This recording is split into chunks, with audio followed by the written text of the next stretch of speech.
The 400-meter-long cargo ship, the Ever Given, is stuck in the Suez Canal, and it is fouling up global trade, and it is also apparently fouling up telecommunications between two TV hosts who just want to talk about the 400-meter-long Ever Given ship stuck in the Suez Canal. But I think my friend Chris Hayes, host of All In, we have you back up online. Can you hear me, Chris?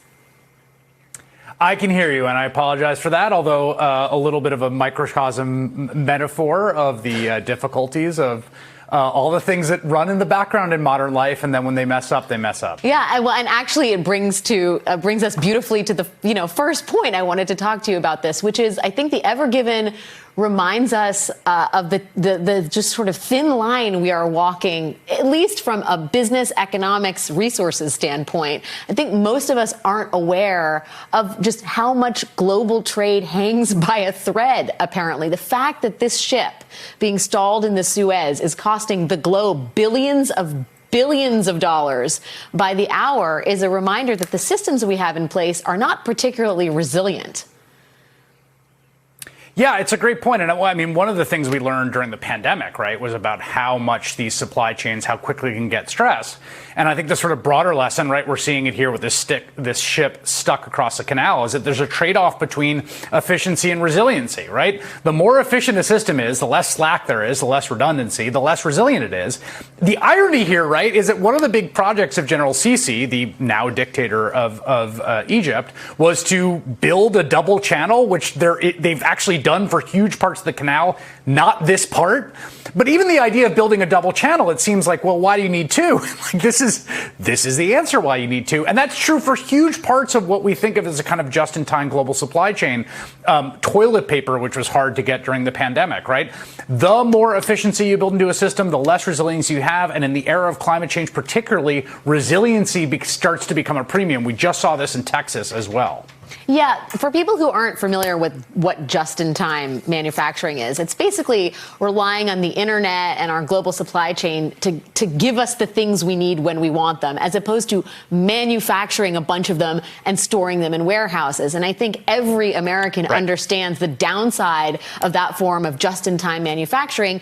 In the COVID pandemic, right? At the beginning of this, there were no gowns, there was no PPE.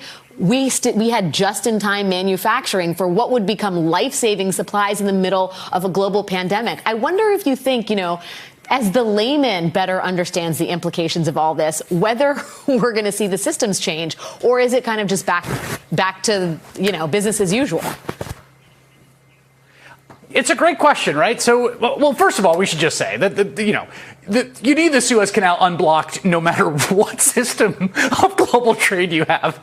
I mean, I don't want to overbear the metaphor, which is to say, like, the Suez Canal is very important. It has been since it was constructed in the 19th century. We've got ships going around the Cape of Good Hope right now, like they were in the 17th century. So, you need that at any given moment. The question, though, becomes, and it goes back to this idea of dredging a second channel there, right?